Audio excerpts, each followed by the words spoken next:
kayo, ang media friends natin, feel comfortable. Walang staff, so you can take the chairs over there, over here. Okay.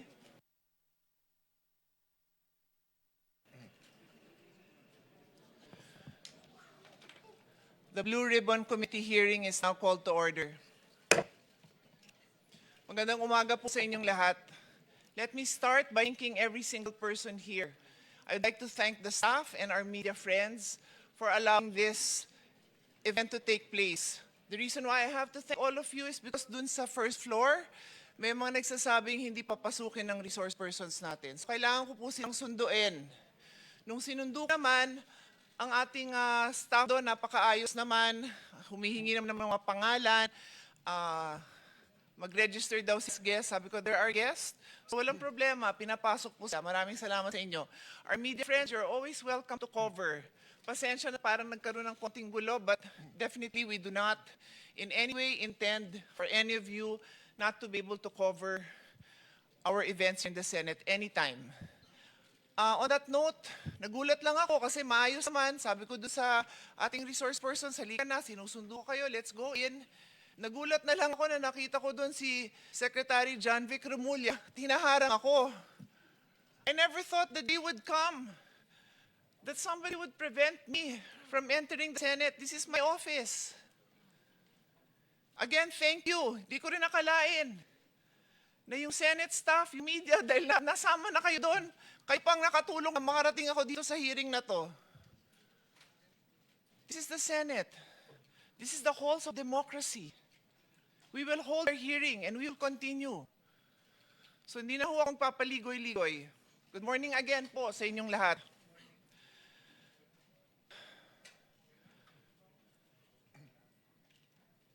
Before I begin, I'd like to address a very important thing. Yesterday, a session was purportedly held by 12 senators, 12 po, in which committee assignments were declared vacant and chairmanship of this very committee, this committee on the Blue Ribbon, was allegedly replaced. I stand before you today to state clearly and unequivocally that session was invalid. Wala po silang 13. Kahit grade 1, marunong magbilang. Kailangan ng 13. So wala ho silang authority gawin yung mga ginawa nila. The 1987 Philippine Constitution states, Article 6, Section 2, the Senate shall be composed of 24 senators. May narinig ho kayo 22? Wala, 24. Article 6, Section 16.2, a majority of each house shall constitute a quorum to do business. Rule 2, Section 2 of the Senate rule states, the officers of the Senate shall be elected by the majority vote of all its members. Majority vote is 13. When 12 senators convene and purportedly held session, how can that be valid? Nung tumayo po si Senator Gatchalian at sinabi niyang, ang dami hong posisyon, di ko na humaalala lahat. Acting, presiding officer, Senate, President, Pro Temp, Acting Senate President. Paano nangyari yon? Buhay pa po si Senator Legarda. Kailangan po 13. Sabi nga the officers of the Senate shall be elected by the majority vote of all its members. Buhay pa si Senator Legarda, hindi pa ho siya pinapalitan. Kaya hindi ho pwedeng magkaroon ng another Senate President Pro Temp. I also say this for the sake of our staff na litong-lito na sa ginagawa ng mga kasama natin. Yan po ang reason kung bakit tuloy ho tayo because I would happily give up this position. Alam niyo po yun, hindi ko pinapangarap na maging chairman dito. I'm just doing my job. So I just needed to lay that on the basis para hindi na issue yon kung bakit ako nag-hearing, kung bakit tayo may hearing today. I have a longer speech, but because of the events that have transpired, I want to give floor to the Senate President, and then I will turn this over to the subcommittee chairman, Senator Marcoleta. I have already issued a letter to him. Later on, babasahin ko, nasa karapatan ko din po yon as chairman of the committee. Kine-question nyo nung sinabi ni Senate President na magkakaroon ng subcommittee. Napakaluwanag din sa rules namin. The chairman can create any subcommittee anytime. It can be verbal, it can be written, it can be text. Lahat na ng versions ng ginawa ko. So valid po itong pag-create natin ng subcommittee. In any case, nandito din po ako. Pero may hearing din po akong isa tungkol sa taxation. Baka maya kailangan ko din sunduin sa baba yung mga mag-hearing ng mga kasama kong resource person for taxation. Anyway, I will give the floor to the Senate President. Thank you. Katotohanan, basis ng ating paniniwala sa Diyos, basis ng ating paniniwala sa isa sa lipunan na to, basis ng ating 1987 Constitution ay katotohanan. Let's start out and make this very clear. This is not against the administration. This is not for the administration. This is not for any political party. I ran in 2022 as an independent. I became Senate President with 13 people with different political belief. This is about the truth. So let me read this into the record. Revised Penal Code as amended by Commonwealth Act number 264, restored by EO number 187. Acts tending to prevent the meeting of the assembly and similar bodies.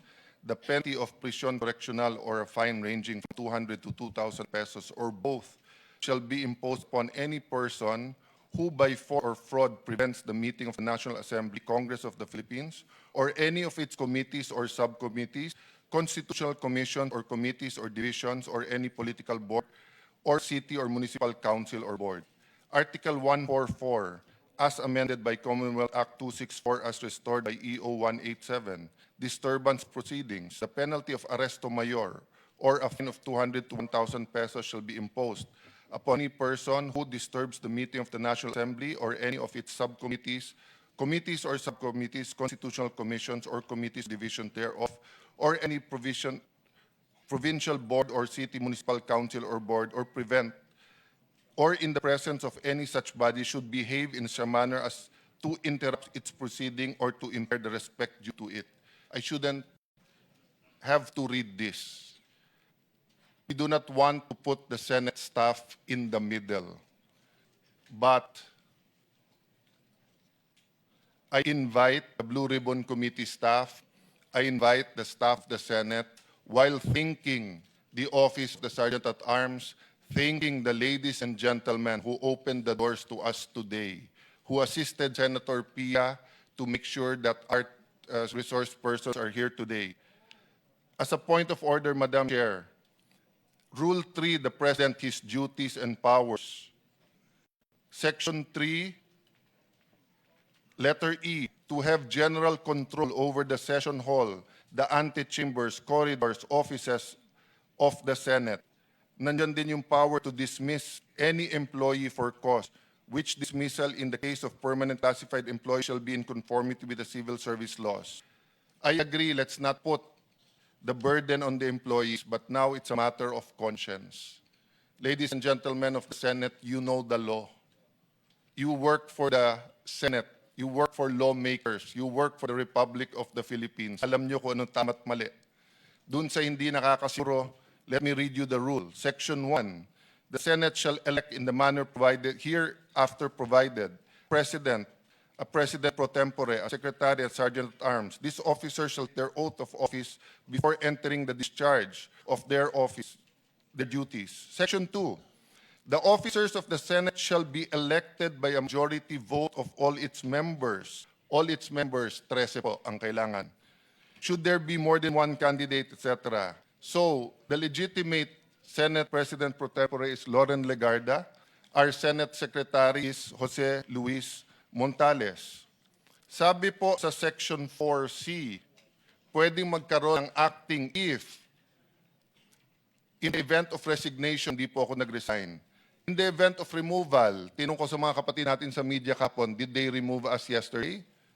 You need a vote of 13 to remove us. Am I dead? Death. I don't think I'm dead.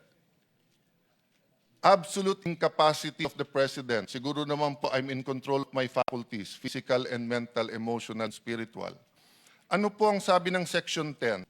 Ipalagay na po natin, yung sinabi ni Senator Pia ay mali.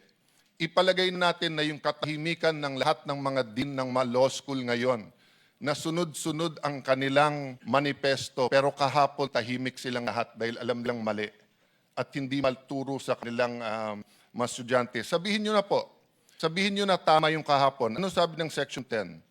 The term of office of the President pro tempore, the Secretary and Sergeant at Arms, shall begin upon their election and shall end when their successors shall have been elected. Nahalal na po ba yung kapalit ko?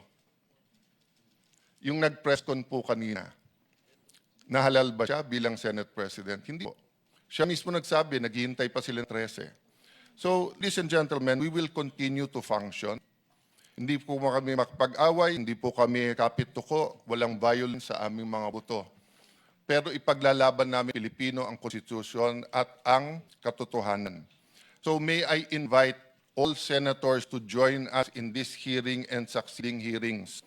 The credibility of the gentleman in front of us will be tested. So dun sa nagsasabing hindi totoo ang kanilang sabi, pumunta na po kayo dito ngayon. Hihintayin namin kayo para pagkatapos nila magsalita, ma-testing natin, masubukan natin, ma-cross-examine natin. Then the Filipino people will know who is telling the truth. Thank you very much, Madam Chair. Let me just acknowledge the presence of Senator Dante Marcoleta, who is our subcommittee chair. I will acknowledge him. I am acknowledging him, but I'll turn over the floor to him in a minute. Senator Amy Marcos and Senator Robin Padilla. So, everyone, I have here my letter. This is signed. I signed this on officially on June 2, but I informed him a week before that that as Blue Ribbon Chairman, as the chairman of the Blue Ribbon Committee, I designated Senator Marcoleta as the chairperson of the subcommittee authorized to conduct a motu proprio inquiry in aid of legislation on the Philippine underwater privilege speech of Senator Lacson, flooded gates of corruption, flooded gates of hell, etc., etc. Nandito po lahat yan sa sulat. And I will just read to you Section 20 of the Senate Rules of Procedure governing inquiries in aid of legislation, which provides Section 20, subcommittees, delegation of authority. The chairman of a committee may create subcommittees as may be deemed necessary for the purpose of performing any and all acts which committee as a whole is authorized to do and perform. Klaro po yun. Sayang lang siya ang time at ang energy ng tao na yung mga kasamahan mismo natin sa Senate ay nagbibigay po ng reason for people to doubt that this subcommittee is authorized to be formed. It is. So it's very clear in our rule. Hindi na to dinidebate kung gusto lang naman ng mga tao na maliwanag. So on that note, I will move to the side so Chairman Dante can take over. And then I will also be in a taxation hearing later. I will be able to stay for a while. Just there. Thank you.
Magandang umaga po sa ating lahat, lalong-lalo na po yung mga inimbita nating mga resource persons sa umagang ito.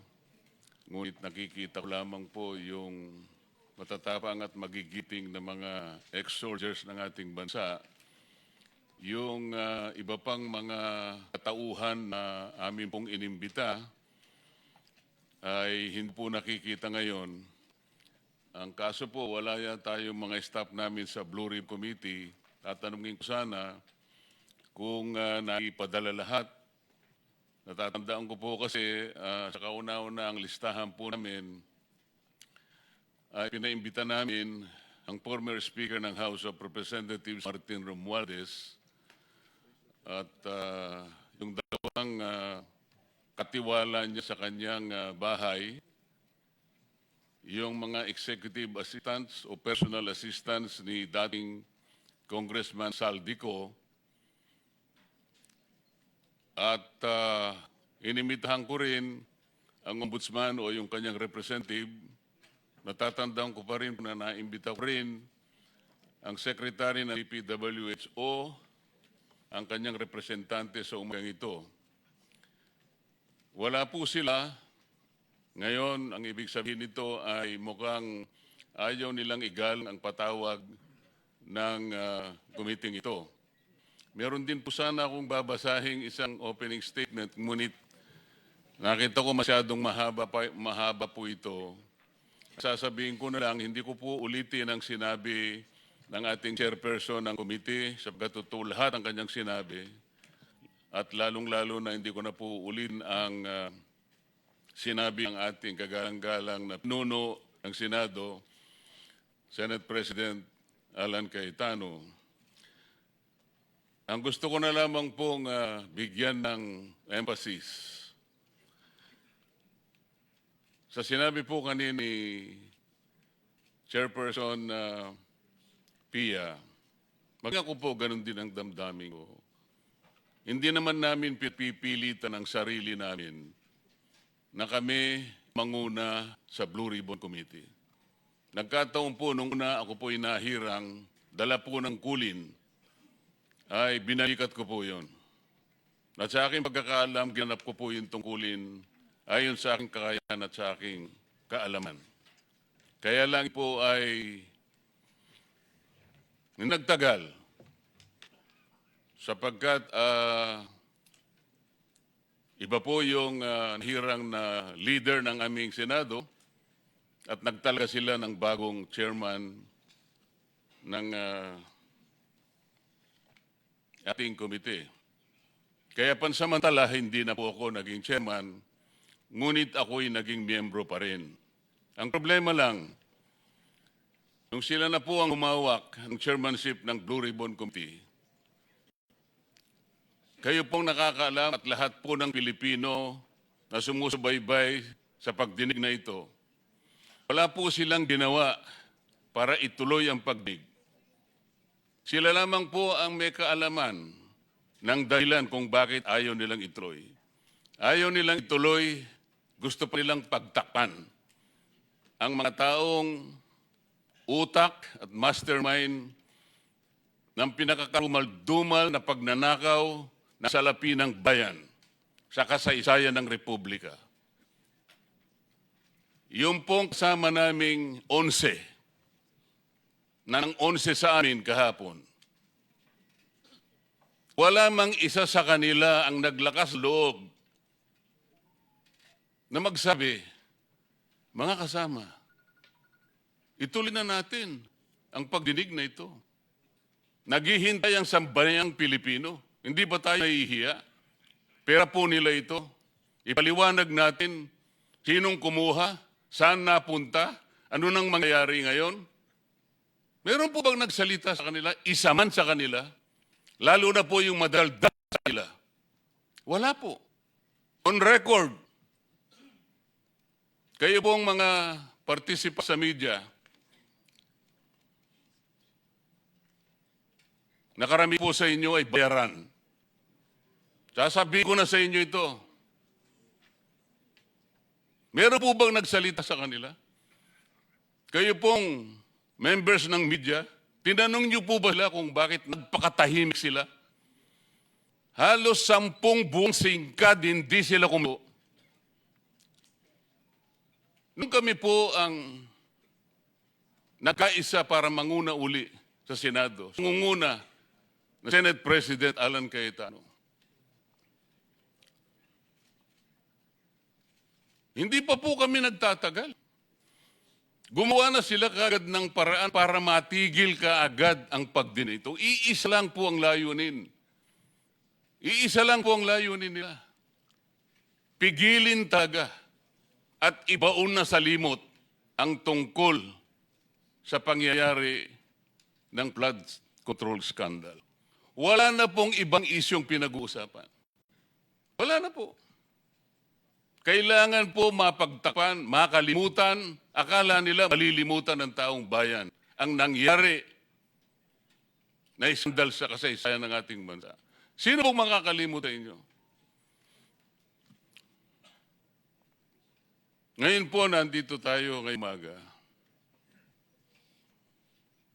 Ang nagkusa lang na dumating dito ay yung mga taong merong pagmamahal sa kanilang bansa. Yung mga taong ang gusto nila malaman talaga kung sino dapat managot sa pangyayaring ito. Yung pong wala ngayon, para ko nang nakita, basahin po ninyo ang isang tala sa banal na kasulatan. Proverbs 28:1. Alam niyo kung ano nakasulat doon? Ang taong makasalanan, ang taong masama, umiiwas, nagtatago kahit walang habol. Ngunit yung taong tuwid, umuungal parang yun. Ito po ngayon ang ating kasaysayan ngayon. Makikita ninyo ngayon ang larawan ng pagdinig na ito. Nandito lamang yung taong gustong malasakit sa ating mamamayan, nakaharap sa atin ngayon. Yung pong wala, ayaw na matanong dito. Pagkakataon na po ngayon, kayong magigiting at matatapang na ex-soldiers nating bansa. Kami po, ako, lahat kami rito ay sumasaludo sa inyong katapang. Ang inyo po sasabihin ngayon ay magiging record na ng kasaysayan ng Senado at kasaysayan na rin ng ating bansa. Hindi naman nanatiling parang naratibo lamang na hindi na pinapansin ng media. Alam ko, binigyan nyo ng kopya ang opisina ng Ombudsman. Pero walang ginawa. Alam po ba ninyo na ang opisina ng Secretary ng DPWH ay nabigay ng isang referral report sa ating Ombudsman noong Nobyembre pa, 2025. Ilang buwan na kararaan. Baka isang taon na, o mag-iisang taon na. 26 pages na referral report para gawan ng complaint ang former Speaker Martin Romualdez. Noong October 2026, o noong April 2026, meron na pong complaint affidavit na ginawa ang Ombudsman laban kay former Speaker Martin Romualdez. Bakit wala pong naisasampa sa Sandigan Bayan? Nauna pa po yung kasama namin. Bakit nila pinipilit na dakpin si Senator Bato? Para sa ganon, madiretso na sa dihig. Para maagnas na yung bilang namin. Yan lang naman po ang punto nila. Makuha nila uli ang liderato hindi sa paraan at proseso na itinatadhana ng aming mga tuntunin. Kung hindi, importante sa kanila, makuha nila ang liderato upang sa ganon maisagawa nila ang matagal na nilang layunin na talagang ibing na lamang ang issue ng flood control. Wala na pong iba. Huwag na kayong mag-isip ng iba. Napakarami kasing tao ang involved dito sa flood control ito. Ito ang multong ginawa nila, natatakot sila ngayon sa sarili nilang multo. Mga kababayan na nakikinig po sa pagdinig na ito, hindi po simpleng pagdinig itong araw na ito. Ang pagdinig na ito will define us kung saan pupunta ang ating bansa mula ngayon. Kaya importante po ito.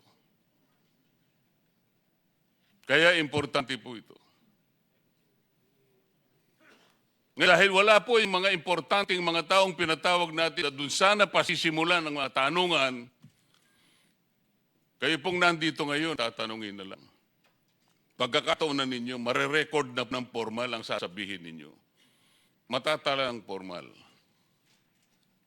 Mr. President, bago ako magsimula, meron ka bang gustong idagdag muna? Well, it's not too late. The Office of the Ombudsman, DPWH, DOJ, marami kami tanong. We need an impartial report, not a partial report. So sana pumunta sila. Mr. Chairman, dahil wala po ang ibang staff at ilang beses nung chairman ako ng Blue Ribbon ay hiningi ko kanila na i-administer yung oath. Maybe I can have the privilege now of returning the favor. Ako na administer ng oath sa ating mga bisita. Salamat po, Mr. President. Of course, you are in a better position to administer their oath. Magsitayo po kayong lahat. Taas natin ating kanang kamay.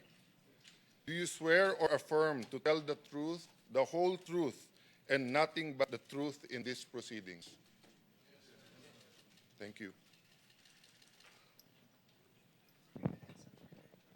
For the record, Mr. Chairman, all of the resource persons seated around the tables here have taken or affirmed their oath. Thank you, Mr. President.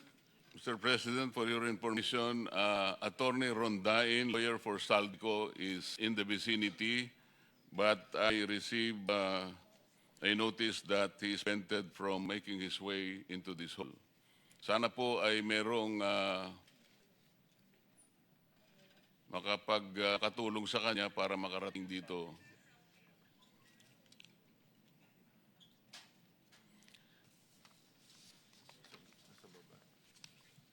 Nasa baba yata.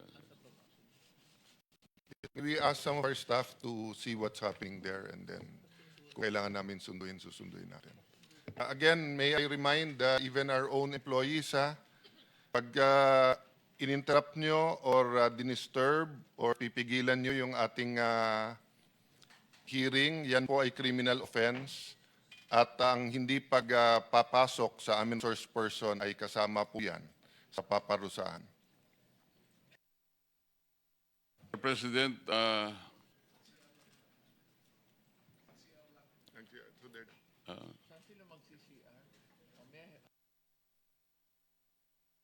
Sir, meron dito sa likod. Dito na lang po para mas safe. Sasamahan na lang po kayo. Dito na po kayo. Samahan na lang dito.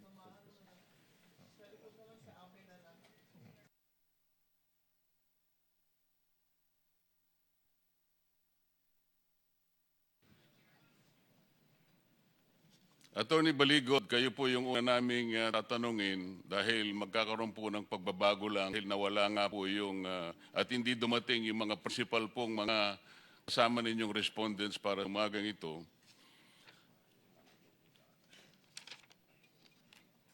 Kayo po ba ang tumatayong abogado ng 18 ex-soldiers na nakaharap sa ating ngayon sa komite ito?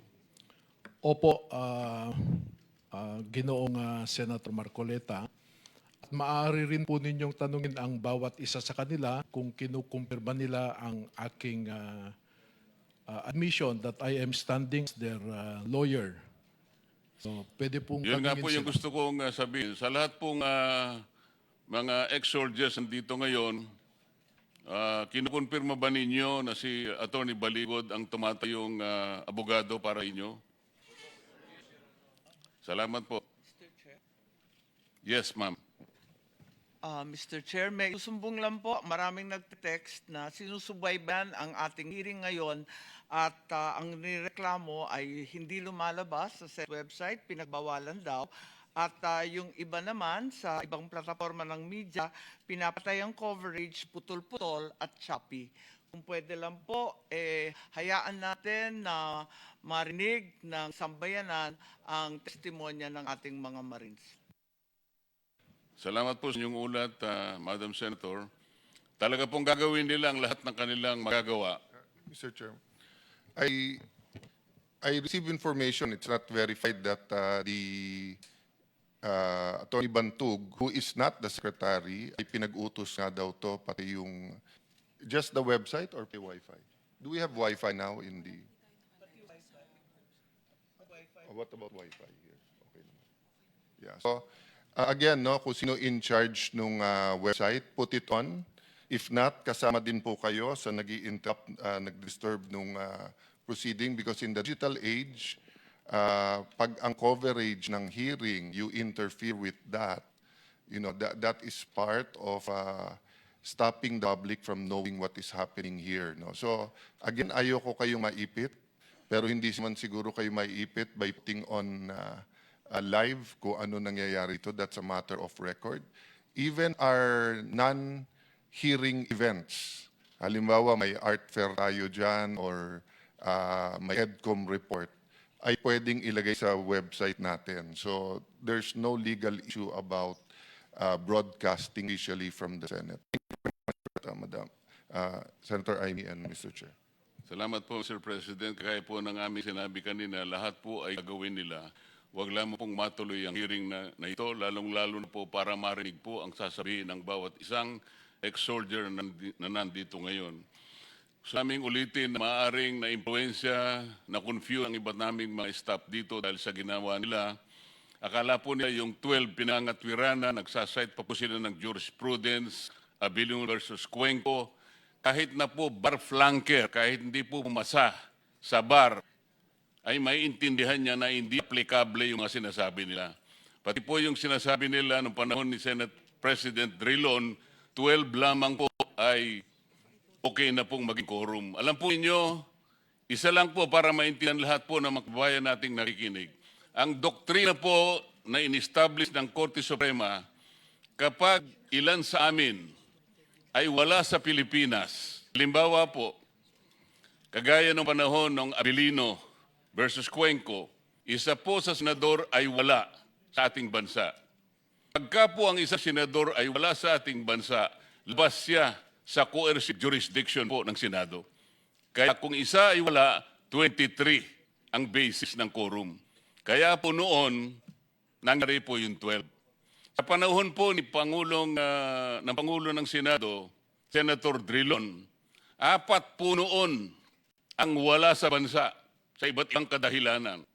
Kaya ang basis po ng quorum noon ay 20. Kaya kahit 11 lang sila, pwede ang quorum. Sa panahon po namin ngayon, ikinulong po nila si Senator Jinggoy. Pero si Senator Jinggoy po di nakakulong sa El Salvador, nandito po sa Pilipinas. Si Senator Bato, wala naman pong determination na nakalabas siya ng Pilipinas. Gusto lang nilang ilabas sa Pilipinas para malusaw nga po yung bilang namin. Yun lang po para pakatandaan ninyong mabuti. Lahat po ng sasabihin nila, ililinlangin kayo, ililigaw kayo.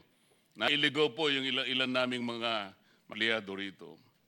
So, Attorney Baligod, kinonfirma ng mga nanditong mga dumalo na ikaw ay kanilang abogado. Tama bang assumption namin na ang pinagsamang sinumpang salaysay na una ninyong ginawa ay binigyan nyo ng kopya ang opisina ng Ombudsman? Tama po yun, Your Honor. On the same day that we had the pinagsamang sinumpang salaysay notarized, ay pumunta na po ako kay Office of the Ombudsman para isumite ito. Pwede po ba niyong isa-isay dito sa pulungan ito kung anong petsa ninyo binigyan ng kopya ang opisina ng Ombudsman? Nakalagay po dito na February 26 po, 2026. Sa mga katwid, ilang buwan po yun mula nung maibigay ninyo sa opisina ng Ombudsman? About 98 days today, Your Honor. 98 days is how many months? 3 months. Meron na po kayong tinanggap na komunikasyon mula sa opisina ng Ombudsman na ginamit niya ito, nag-react man lang siya kung anong gagawin niya, kung paano niya itatrato itong pinagsamsamang salaysay ng inyong mga kliyente. Sumulat po sa akin ang isang director ng Office of the Ombudsman, Records Division Chief, na sinasabi na yung pinagsamang sinumpaang salaysay ay dapat daw po isa-isa lamang, hindi pinagsama. At noong gagawin na po namin yon ay nakatanggap naman kami ng subpoena galing sa National Bureau of Investigation na ayon sa kanilang subpoena ay inutusan sila ng Office of the Ombudsman to conduct an identity verification doon sa mga nakapirma doon.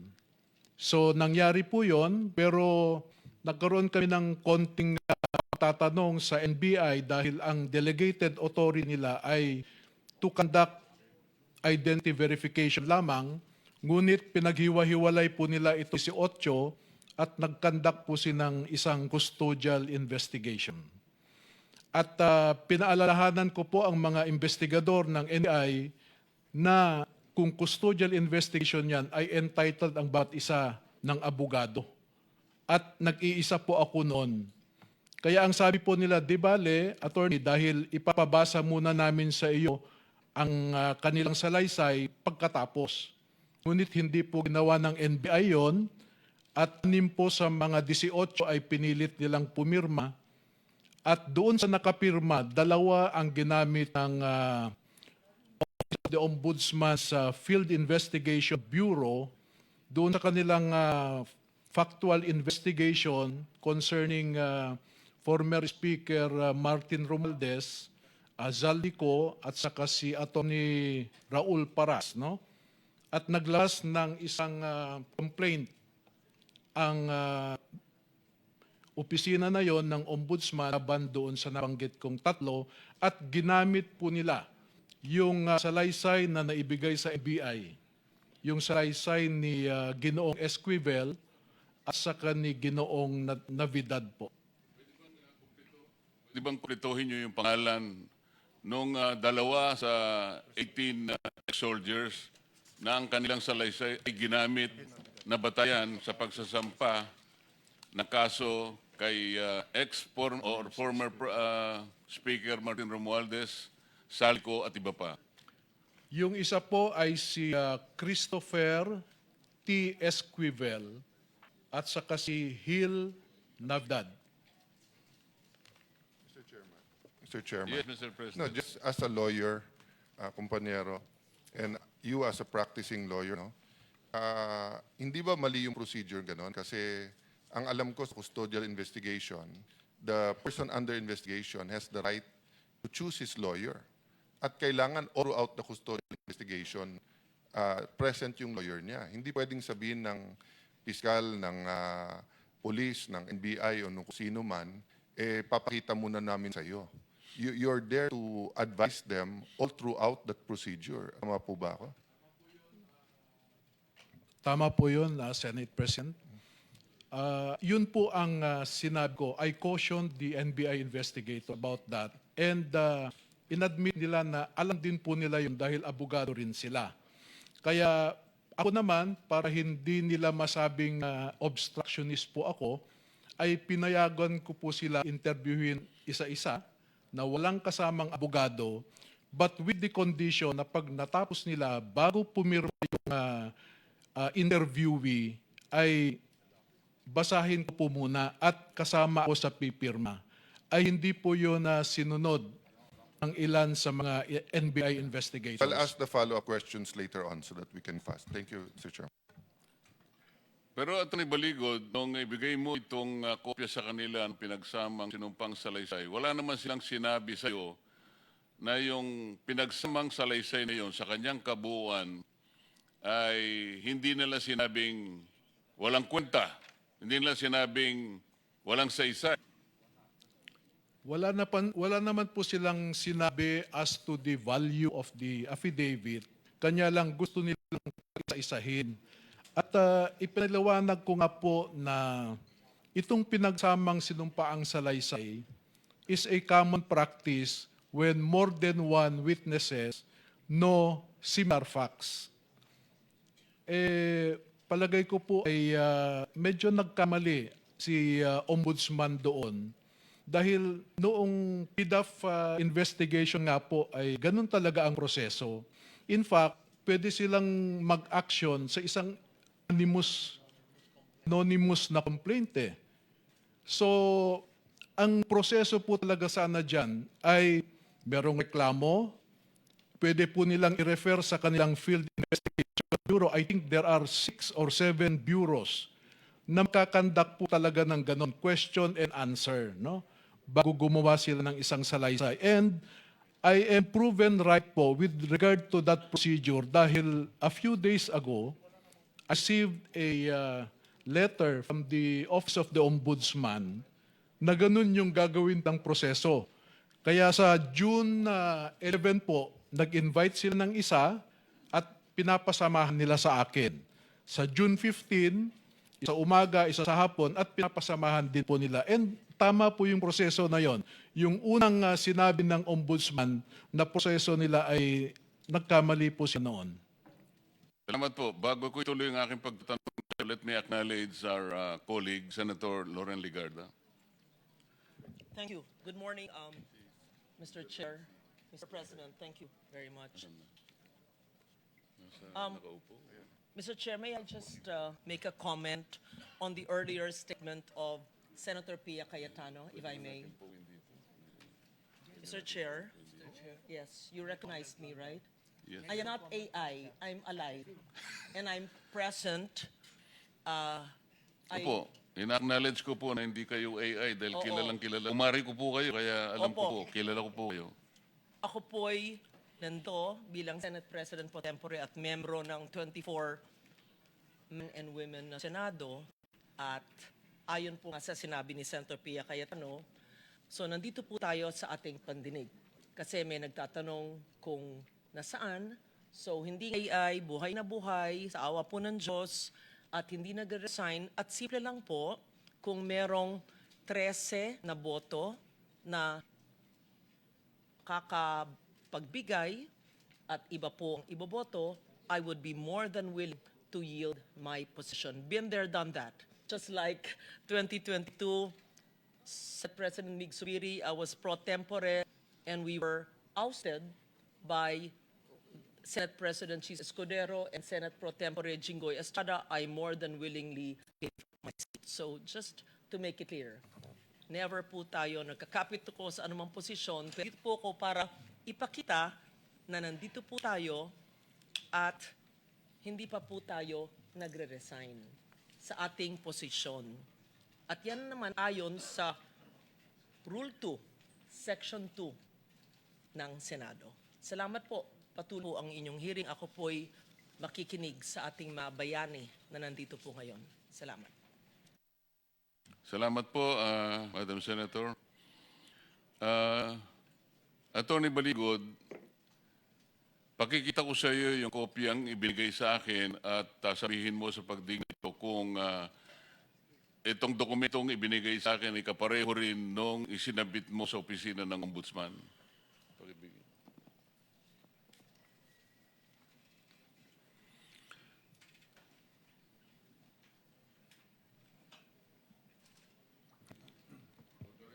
For the record, the President, Attorney Baligod, comparing the document I handed him with the document that he furnished the Office of the Ombudsman.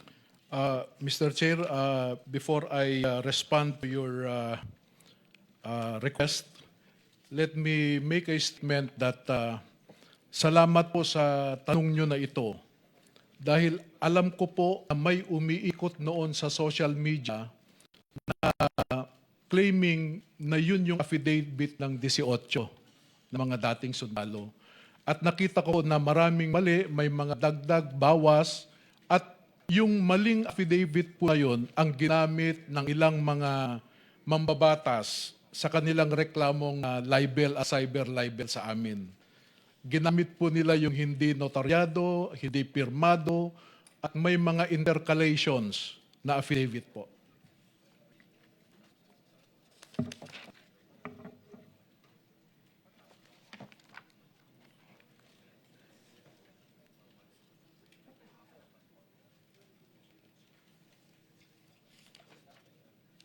Well, Attorney Baligod, Mr. President and colleagues, is comparing the document. Let me acknowledge the presence of Attorney Rui Rondain, who voluntarily presented himself before this committee. You might be able to ask him questions later.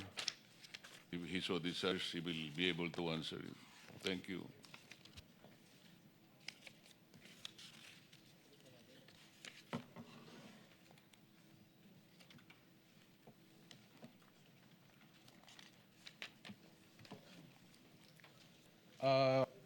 Mr. Chair,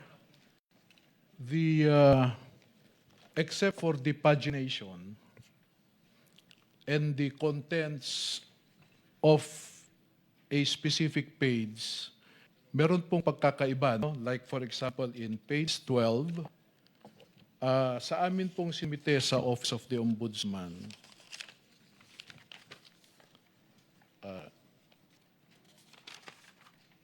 page, sorry.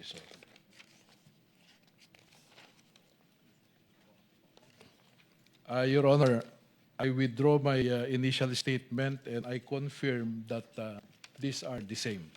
No? Parehong-pareho. Opo, hindi ko nakita kasi yung isang page kasi nakalimutan ko yung salamin sa sasakyan. Okay. Pero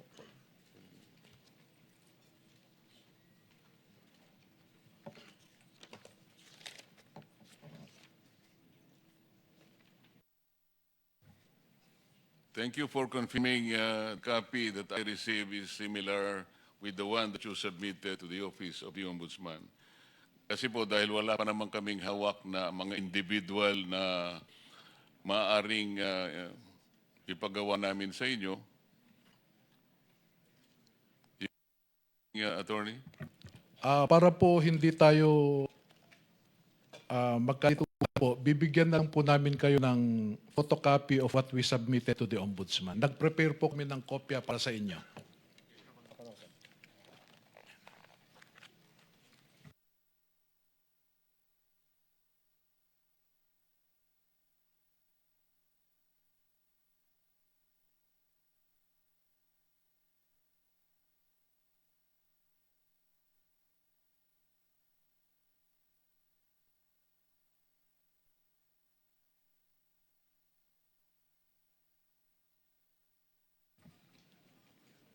For the record, again, Attorney Baligod gave the chairman as well as my colleagues in the committee a copy of the pinagsamang salaysay of the 18 ex-soldiers. The copy that was submitted to the Office of the Ombudsman sometime in February 2026.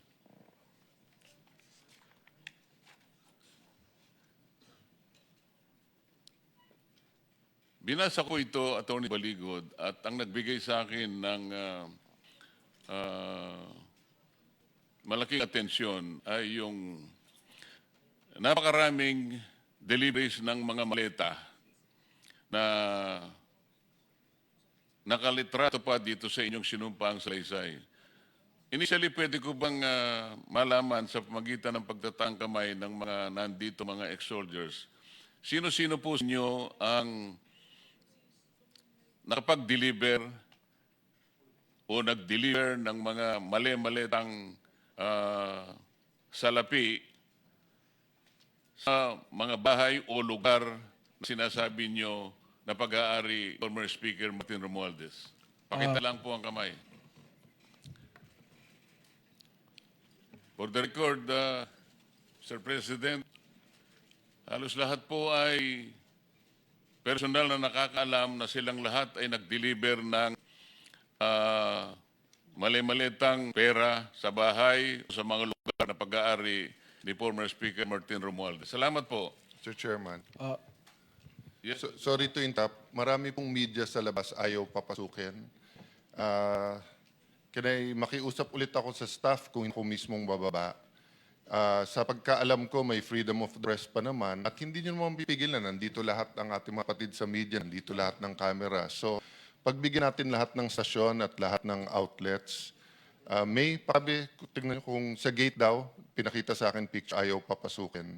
Nag-issue kasi po si Senator Win Gatchalian ng 10 o'clock, uwian na.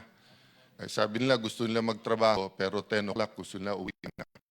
So, tutuloy natin to, Mr. President, Mr. Chairman. But sana nga po, huling panawagan na to, na lahat ng gustong mag-attend, basta't maayos lang, payagan po nilang papasukin. Thank you, Mr. Chairman. Mr. Chair, may I recognize for a few seconds of preliminary statement before you start asking questions directed to the 18 former soldiers? Yes, that is supposed to be the one we'll ask you to do because you need to identify them, their circumstances, kanino sila nagtrabaho at kung paano nagawa itong pinagsama-samang salaysay nito. Please proceed. Okay. Salamat po, Senator Marcoleta. Dagdagan ko na lang yung gusto ko sanang sabihin kanina, but it will take me a few, 2 minutes lamang po. Dalawang reason po kung bakit nandito kami ngayon sa harapan ninyo. Ang unang rason po ay lahat naman tayo, galit tayo sa magnanakaw, no? Hindi, ang unang reason, pinatawag namin kayo rito Opo. para tumestigo kayo personal at marig ng buong sambayan ng Pilipino ang sasabihin ninyo dahil palagay namin malaki ang may contribute ninyo sa ikalulus ng problema natin Opo. na ayaw pong lutasin ng naunang leadership ng Senado. Okay. Ang pangalawang rason na nandito kami ay dahil nga po sa inyong paanyaya bilang chair ng subcommittee ng Blue Ribbon Committee. Nakatanggap din po kasi kami ng isang email kahapon galing sa allegedly sa opisina ni Senator Erwin Tulfo claiming to be the new chair of the Blue Ribbon Committee. At kagabi po ay nag-usap kami and we decided to honor the invitation of the committee as chaired by Senator Cayetano and as chaired by you as the chair of the subcommittee. Dahil po, sabi nga ninyo kanina, ay mali yung proseso kahapon. At kanina lang po namin nalaman talaga na yung pagnanakaw pala ay habit forming. Dati ay nagnanakaw lang sila ng pera sa kaban ng bayan. Ngayon o kahapon ay meron ding nagnakaw ng kapangyarihan. At kanina lamang po pagpasok namin ay gusto rin nilang nakawin ang katotohanan at pagtakpan ang katotohanan sa ating mga kababayan tungkol sa pagnanakaw na ito. Kaya sabi ko nga, habit forming pala ang pagnanakaw. Ito pong affidavit nito ay isinagawa ng mga sundalo pagkatapos ng ilang meeting, no? Kailangan ko po silang tanungin sa kanilang mga nalalaman. At yung nandito po sa kanilang pinagsamang sinumpaang salaysay ay parang bintana lamang po kung ano ang nalalaman nila. Marami pa po silang alam na hindi namin inilagay dito at sinadya ko po na hindi ilahad-lahat because I just wanted concerned agencies of government to look into their allegations. Parang imbitasyon lamang. At gusto naming sa isang formal na investigasyon sana ilalabas ang lahat po. Marami pong wala dito at halimbawa nga po, pardon me if I touch the sensitivities of some. Especially nandito po ang isang ginagalang nating babae na miyembro ng Senado na ito. Pero halimbawa po, personal na witness ng mga sundalong ito, isang miyembro ng ating Senado ay engaged sa human trafficking, namimili siya ng babae. At ipinapakpan ng mga sundalo sa kwarto na nandun yung kasamahan po ninyo. Attorney, sorry ha. Ang problema kasi karamihan ng Senado, lalaki. So pag hindi mo sinabing pangalan, baka hindi kami makauwi ng buhay sa mga asawa namin. So banggitin mo na sino. Basta Masasabi ko po na wala dito. Okay. No? And in due time po ay... Okay, in due time, basta't may personal knowledge ha, basta't hindi marites, go ahead. Pero as much as possible, Mr. Chairman, yun ang request ko. Wala tayong sasabihin na hindi personal knowledge. Pangalawa, pag sinabi ng meron ganito sino, para mapagtanggol niya sarili niya. Inuna lamang po kasi namin itong pagnanakaw, no? Pero yung ibang mga krimen na nalaman namin, ay sabi ko nga, in due time, dahil nakita po namin na ang sitwasyon ng ating bansa ngayon ay delikado pag ikaw ay magbunyag ng isang katotohanan. The executive now has control practically of Congress. And Sorry to interrupt, Sir President, Mr. Chairman, I'll take a leave. Ayaw papasukin pa rin yung ibang media, bababain ko na lang muna. Yes, apropos of that, Senate President Alan, please, nahack po yung website yata ni Chairman Marcoleta at hindi na lumalabas. May lumalabas na nagda-dumps na hack po yung kay Yung Senator Facebook. Marcoleta. Yes. At hindi siya makapag-livestream. May taong nagda-drums, yun na lang ang lumalabas. Nakakapagtaka. Ikalawa, bago kayo sa Senator President Alan at saka kay Chair Marcoleta, ibig ko lang tanungin, bakit po narito ang DILG Secretary John V. Cremulya? Pinagtatakahan ko po dahil ang pagkaalam ko, ang tanging security lamang sa atin ay ang OSAA. Sino ba ang nag-request? Kasi di ba kailangan magtimbre ang PNP, napakarami po nila. Yeah, well, Mr. Chair, we just assume regularity. But we'll find out. No, we'll find out. There was news kanina na ni-request siya to be here by Senator Win, but as we said, Senator Win has no authority. It is the Senate President who has authority over the corridors and premises of the Senate. Having said that, I assume good faith, but puntahan ko lang yung media kasi malapit na yung testimony ng ating mga kasama. Kaibigan po naman natin si Secretary John, subalit maraming nagtatanong kung local government unit o LGU na lamang ang Senate. Yun So for lang. the record, pinapapasok na rin. Thank you for that question, Madam Amy. I'll find out. I just have to take stock. Ilan sa ating mga empleyado ay susunod pa sa legitimate Senate President. Ilan ang gustong sundan yung nangyari kahapon. Thank you for that, Mr. Chairman. Sorry for that interruption. Ako, hindi ko na pinagtataka kung nawa nila dun sa aming Facebook page yun. Paulit-ulit ko kung sasabihin sa inyo, lahat po ay gagawin nila. Huwag lamang matuloy ang pagnig na ito at sa anumang paraan ay talagang gagawa sila dahil nga sa kanilang pagtatakip. Wala pong ibang isyong pagtatakpan. Kanina ko pa po inuulit-ulit ito. Dito lamang sila interesado. Hindi sila interesado sa impeachment. Interesado sila dito sapagkat maraming dapat na mabulgar. Ngunit natatakot silang malaman ng buong sambayanan kung sino-sino sila.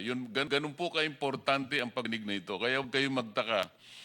Attorney Baligod, huwag kang magtataka rin kung ang pagnanakaw ay napunta na sa iba't ibang bagay pa. Malalaman mo naman, ninakaw na nga yung karapatan namin sa magano rito. Akala nila siguro hindi kami papasok sa araw nito at maniniwala kami sa kanilang ginawa. Hindi po totoo lahat yon. Alam naman ninyo, kagaya sa ombudsman at saka kasama nila sa 11, sila ang promotor ng bend the law. Hindi ba? Nakakalimutan nyo na ba yun? At sinang-ayunan nga yun ng pinuno ng ombudsman. Alam na ninyo ito. Kung sila mismo ang promotor ng bend the law, kaya nilang gawin lahat ito. Pero ulitin po namin, kahit sila po sana ang manguna dito sa pagdinig na ito, wala po kaming problema. Kung nagkakaisa lamang po kami sa kagustuhan ng mamamayan, napapanagutin po natin ang lahat nagkasa. Kahit sila po yung chairman, walang problema. Kaya lang ako na lang po ang nagsasabi sa kanila isa-isa na tulungan nyo ako, pagtulungan natin na maayos natin ang problemang ito dahil naghihintay ang taong bayan. Hindi po ba yun ang mabuting paraan? Bakit ayaw nilang masama? At ngayon, ginagawa nila lahat ang kaya nilang gawin. Huwag lang matuloy ang salita ng bawat isa sa inyo. Pero itutuloy po natin. Attorney Baligod, yung tinatanong ko sa iyo, establish mo kung paano, saan galing ang mga dakilang mga sundalong ito, paano nila nagawa ang sinumpang salaysay, kanino sila nagtrabaho at paano sila nagkaroon ng ganitong impormasyon para maglahad sila ngayon sa umagang ito sa harap ng komite. Salamat po, Senator Marcoleta. Halos ang buong bansa noon ay nanonood sa Senate Blue Ribbon Committee hearing na kung saan si retired Sergeant Orly Gutierrez ay nagbigay ng kanyang testimonya. At pati itong mga dati niyang kasamahan at ako ay nalaman namin kung ano ang naging trato sa kanya. At hanggang sa tuluyang nawala si Orly Gutesa. At sinubukan ko pong alamin kung ano talaga ang nangyari kay Sergeant Gutesa. At salamat naman sa impormasyon ng ilang mga kaibigan natin sa Armed Forces of the Philippines na pagkwento kung ano ba talaga. So ako po ay nag-isip na totoo kaya ang sinasabi ni Sergeant Putesa, at doon po nagsimula na hanapin ko ang mga kasamahan niya.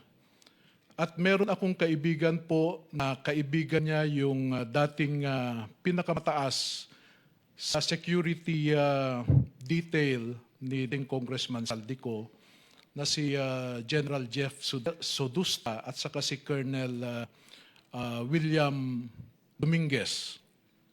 At nakausap ko po si Colonel Dominguez. At pinaunlak naman niya ako na makausap ang apat sa kanila. Pero pagkatapos po ng pag-uusap na yon, ay napansin ko na iba ang body language ni Colonel Dominguez at tayo pong mga litigator ay nakakabasa ng body language. No? Kaya noong pumunta sa comfort room ang isa sa kanila, ay sinundan ko at doon ko kinausap na kung may kailangan ka, kontakin mo ako, binigay ko yung number ko. Totoo nga po, no? After 3 days ay nakausap ko sila ulit at ipinakita sa akin yung text message ni Colonel Dominguez na dinidiscourage ang mga ito na kausapin ulit ako. Mr. Chairman, may I ask, Tony, active yan? Retired na po sila. Retired na. Pati si General Sodusta. Yes. Maybe we'll get the names later on, Mr. Chairman, at kung pwede, next hearing, imbitahin natin sila. As nasabi parati ni Senator Lacson, sundan natin yung ebidensya. Diba? So as the names are mentioned, may I ask the Secretariat to take note and then maybe any member can manifest, Chairman, kung sinong dapat maimbita later on. Thank you, Mr. Chairman. So nung kumontak po nga ang isa akin, ang sinabi niya ay dinidiscourage sila ni retired Colonel Dominguez, nakausapin ulit ako. Pero nararamdaman ko sa kanila. Di bali na yun, hindi lang na-discourage. Ang totoo niyan, nakagawa sila ng Okay. pinagsamang salaysay. At ito ay pinasasalamatan sa inyo ng buong sambayanan at naging matapang kayo para magsiwalat kayo sa nalalaman ninyo. Ang gusto ko lamang talagang tindigan ninyo, lahat ng sinabi nyo rito, lahat ng nakasulat dito, ay kaya ninyong tindigan at maaari pa kayong makagawa ng detalyadong pagsasalaysay kung kinakailangan. Sapagkat nabasa ko yung ibang bahagi ito, medyo may pagka-general ang approach. Katulad halimbawa, nung sinasabi nyo rito na may mga maleta ding naibigay sa mga miyembro ng media. Wala kayong binanggit dito pero inaasahan ko na ididetalya ninyo kung sino-sino ang nabig ng maleta sa panig ng ating mass media. Napakasama po kasi ang magiging resulta, lalong-lalo na kung totoo nga, sa pamagitan ninyo ni-establish natin talaga, kung totoo lahat ito, saan naman kayo nakakita ang taong bayan na nagdidepende ng kanilang impormasyon